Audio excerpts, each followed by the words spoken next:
Bonjour Michel. Bonjour à tous. Vous m'entendez là? Oui. Bonjour à tous. Je suis ravi de vous accueillir au nom de l'Académie. Je remercie les participants, Dan Menamou, Gabriel Sedoun, Astrid Herrero, Louis Sibert, Sophie Branchereau et Hervé Tomaso et Jean-Luc Dumas d'avoir accepté, non pas d'improviser, mais d'organiser rapidement cette séance.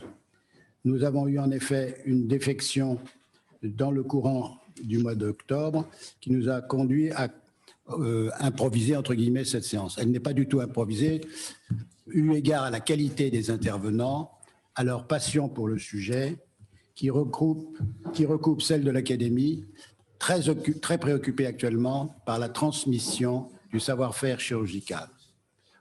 Le rapport 2020 organisé à la demande de notre secrétaire général Hubert Joannet par Olivier Farge a trait à la formation théorique scientifique des chirurgiens.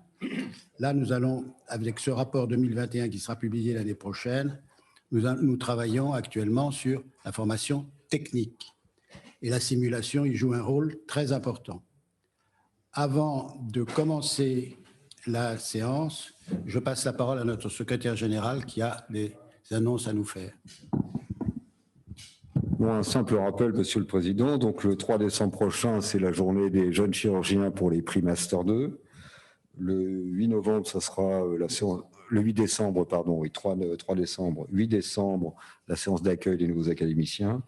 Et le 15 décembre, la séance solennelle du président Koudane, en espérant que l'évolution du Covid nous permettra de tenir nos engagements comme nous les avons conçus. Voilà. Merci beaucoup.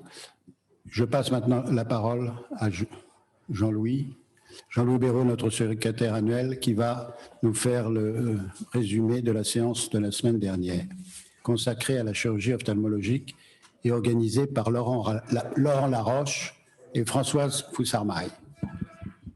Monsieur le Président, Monsieur le Secrétaire général, chers collègues, la séance du 17 novembre était donc consacrée à l'ophtalmologie.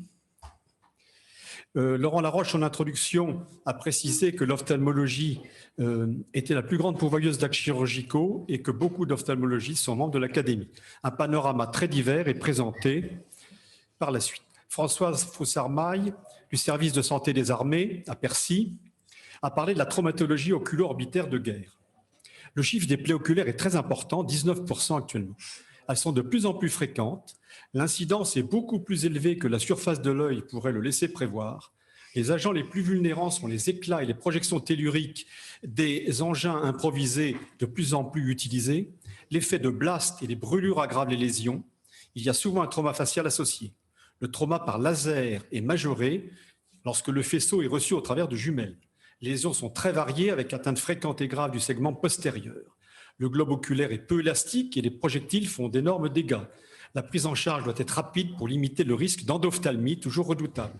On réalise un parachuture associé à une antibiothérapie intraveineuse et in situ. L'extraction d'un corps étranger et le traitement des lésions associées peuvent être différés sans perte de chance en bénéficiant de meilleures conditions, plateau technique et imagerie. Citons la miniaturisation des instruments, les nouveaux vitréotomes, les visualisations grand champ, les sources lumineuses secondaires, l'endoscopie et les kératoprothèses transitoires, membrane amniotique. Lorsque la plaie est très délabrante, il ne faut pas énucléer d'emblée, mais réaliser un parage et une fermeture de sauvetage dans un premier temps. Il y a toujours un risque d'ophtalmie sympathique et de métallose. La collaboration étroite de tous les spécialistes de la tête et du cou est très efficace. Pour le suivi, un score permet de prédire l'acuité visuelle à 6 mois en fonction de l'acuité initiale et des lésions. Au stade de séquelles, on envisage une reconstruction cornéenne et irienne. On espère beaucoup des nouvelles technologies car si l'anatomie est mieux restaurée, malheureusement, l'issue fonctionnelle reste réservée. Enfin, il faut connaître les nouvelles armes, des armes à micro-ondes, des fusils, des canons électromagnétiques et insister sur la prévention avec les masques balistiques. Question Philippe Marc, quel est le taux de récupération complète? Un tiers des yeux, mais c'est difficile à préciser. Jean-Pierre Rosenbaum, quel est le matériel de protection des soldats? Ils ont un casque et une protection oculaire, mais n'utilisent pas assez celle-ci. Il y a aussi des accidents laser à l'entraînement. Il faut connaître la longueur d'onde de l'arme pour adapter la protection. Il faut aussi essayer de dérouter le faisceau si possible. Albert-Claude Benamou, les lanceurs de balles de défense sont des dégâts. Et Laurent Laroche, qui est expert, fait un commentaire. Juridiquement, il faut distinguer les lésions par balle de défense et par grenade de désencerclement, car dans le premier cas, on retient l'intentionnalité, pas dans l'autre. C'est plus lourd pour le responsable. Les petits galets libérés par la grenade sont dangereux pour l'orbite. Elle doit être lancée bas et non à hauteur d'homme. Tristan Boursier de Strasbourg a ensuite parlé de la chirurgie robot-assistée en ophtalmo. La chirurgie robot-assistée se développe dans de nombreux champs de la chirurgie, on le sait. Pour l'instant, quasiment seul le robot Da Vinci existe sur le marché, mais cela va changer. En ophtalmo, les interventions sont actuellement rapides, fiables et mini-invasives. Le robot actuel, qui est macro-chirurgical, est donc a priori peu adapté à cette spécialité. Pourtant, le concept présente des avantages. Précision, sécurité, possibilité de faire des gestes impossibles pour la main humaine, téléchirurgie, automatisation et simulation, comme on va le voir aujourd'hui. Un travail préparatoire expérimental a débuté à Strasbourg avec l'IRCAD sur la chirurgie cornéenne et du cristallin. Des instruments spécifiques maintenant sont fabriqués. La visualisation avec autofocus n'a plus besoin du microscope et la vision 3D est la même. En clinique ont été réalisées la mise en place de membranes amniotiques, chirurgie du pterygion, c'est donc le début de l'expérience. On pourra ensuite envisager la chirurgie réfractive, cataracte et rétine, mais il faudra améliorer le retour de force, utiliser des robots adaptés microchirurgicaux couplés à l'endoscopie, au laser et à l'imagerie. Le geste plus ou moins automatisé viendra après avec l'aide de l'intelligence artificielle. Monsieur Gangebach, quelle plus-value attendez-vous? Le progrès viendra de la fusion avec l'imagerie et l'endoscopie du vitré pourra permettre des interventions actuellement non envisageables.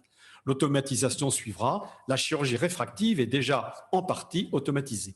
Jean-Claude Couffinal, un commentaire, une plateforme très complète est mise au point à Montpellier, oui, et également en Europe du Nord, notamment en Belgique. J'ai posé une question, envisagera-t-on l'utilisation du robot dans la chirurgie du strabisme? Oui, ce sera sûrement développé. L'expérience commence à Strasbourg. Albert-Claude Benamou, qu'en est-il de la chirurgie robotisée de la rétine? Aux États-Unis, un prototype est couplé à l'OCT, la tomographie qui voit très bien le fond d'œil. La collaboration entre chercheurs et praticiens est fondamentale. Laurent Laroche, il faut donc attendre un peu pour avoir un vrai bénéfice pour le patient, mais le couplage avec l'imagerie et l'endoscopie sera prometteur. Louis Offard de Marseille a ensuite parlé des cornées artificielles, état des lieux et perspectives d'avenir. La greffe de cornée, qui a été mise au point il y a très longtemps, est très fiable. Cependant, les suites sont parfois longues, sa durée de vie va de 15 à 40 ans. L'idée de cornée artificielle, elle est aussi ancienne. C'est complexe, il faut une puissance adaptée, une qualité optique, une biocompatibilité et une résistance à l'infection. L'implantation doit être simple et un suivi post-opératoire facile.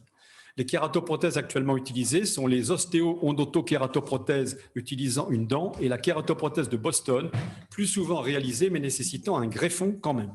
L'indication est la cécité bilatérale avec échec de greffe. Les résultats sont très satisfaisants, mais c'est une chirurgie compliquée.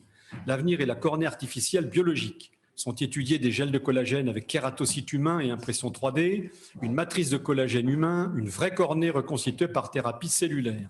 Pour l'instant, l'allogreffe est le traitement de choix avec le problème actuel de la disponibilité. Et lorsqu'elle n'est pas possible, on implante une cornée prothétique. Des questions, Albert-Claude Benamou. Que penser des nanodrops cornéens, les gouttes?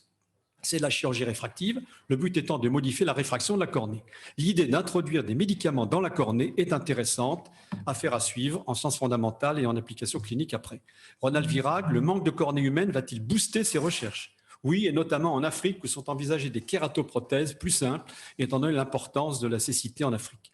Jean-Pierre Rosenbaum, il y a aussi le projet cornéa de cornée artificielle. C'est comme une kératoprothèse à réserver aussi au cas de cécité bilatérale. Affaire à suivre.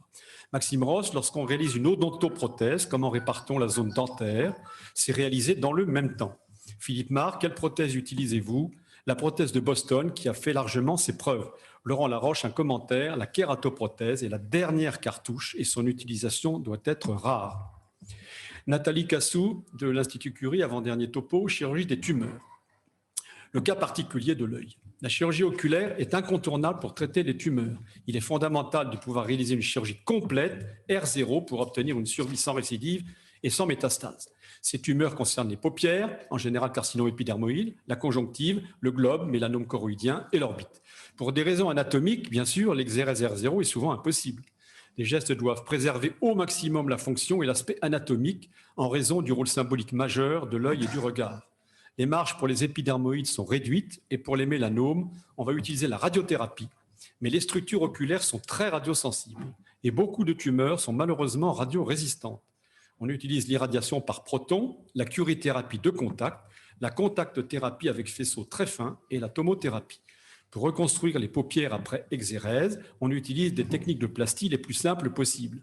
La radiothérapie complémentaire ne peut être envisagée que sur les paupières inférieures. Pour les tumeurs de la conjonctive, mélanome, carcinome épidermoïde, l'association chirurgie-radiothérapie est obligatoire. Les tumeurs intraoculaires sont traitées par radiothérapie exclusive ou énucléation si elles sont très volumineuses. Les biopsies sont à éviter au maximum. On peut ainsi, dans de nombreux cas, préserver le globe oculaire et une certaine vision sans remettre le pronostic vital en question. La prise en charge est très spécialisée. Françoise Froussard-Maille, que penser des endorésections? Cela se conçoit si on irradie avant, sinon ce peut être catastrophique. Laurent Laroche, dans le mélanome, est-ce que l'immunothérapie apporte un plus? Oui, pour les mélanomes conjonctivaux, mais pas pour les mélanomes uvéaux. Philippe Marr, que faire en cas de récidive? On peut rarement réirradier, malheureusement. Hubert Joannet, ces tumeurs doivent-elles toujours être traitées en milieu spécialisé? C'est mieux, car le rattrapage est délicat. Les centres sont répartis sur tout le territoire. Jean-Pierre Rosenbaum, pouvez-vous recevoir rapidement les patients à l'Institut Curie? On a organisé les choses pour que le délai ne dépasse pas une semaine, étant donné la gravité des lésions. Dernier topo d'Éric Souillette sur la DMLA. Reste-t-il une place pour la chirurgie? La dégénérescence maculaire liée à l'âge est une maladie chronique, évolutive et invalidante qui concerne plus de 1,5 million de Français, un individu sur 3 après 75 ans. Les cellules visuelles rétiniennes sont peu à peu détruites. L'origine est multifactorielle, essentiellement génétique, mais d'autres facteurs, notamment environnementaux, interviennent. Aliments, exposition solaire. La maculopathie liée à l'âge est un état précurseur. Puis apparaît, dans un délai variable, la DMLA sous deux formes, atrophique sèche et néovasculaire, exsudative ou humide. Les traitements concernent les formes néovasculaires car il n'y a pas de traitement des formes atrophiques sèches. L'évolution est rapide et il faut agir vite. La prévention est essentielle.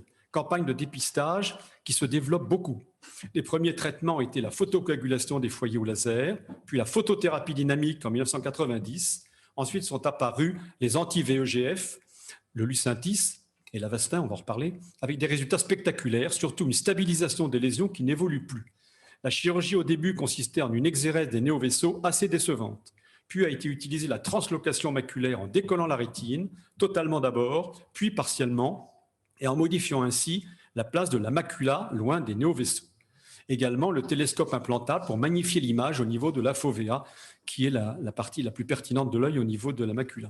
Aujourd'hui, la chirurgie de la DMLA se réduit à la chirurgie des hématomes maculaires. En effet, on réalise un déplacement pneumatique du sang lysé en dehors de la fovea combiné à un traitement anti-VEGF. On utilise un gaz intravitréen et on injecte des fibrinolytiques. Les résultats sont contradictoires. Pour l'avenir, surtout dans les formes sèches atrophiques où il n'y a pas de traitement, de grands espoirs se fondent sur, d'une part, les cellules souches implantées derrière la fovea, il y a déjà quelques résultats, d'autre part, l'œil bionique pour lequel une puce rétrofavéolaire envoie le signal au cortex. Une étude multicentrique est en cours. Les questions. Jean-Pierre Rosenbaum, ces deux approches, cellules souches et œil bionique, sont-elles complémentaires? Par quoi seront remplacées les injections intravitréennes? On ne sait pas encore quelle sera la meilleure méthode. Il y a eu des soucis avec des puces rétiniennes conçues par des startups qui ont disparu, laissant un matériel implanté inopérant. Il y a aussi un protocole de thérapie génique par injection d'ADN modifié. Hubert Joannet, comment a-t-on découvert cette propriété de l'Avastin? C'est une démarche de science fondamentale qui a précisé le rôle des VEGF, puis des anti-VEGF. La molécule a été modifiée, mais l'Avastin, moins onéreux, marche aussi bien. Le processus a duré 10 ans. Chez les implantés rétiniens, reste-t-il une vision latérale résiduelle? Oui, toujours. Conclusion, Laurent Laroche, l'ophtalmologie, et donc on l'a vu avec ses publications, grâce à ses présentations, aux avant-postes des évolutions de la médecine et de la chirurgie pour le plus grand bien des patients. Je vous remercie. Merci Jean-Louis.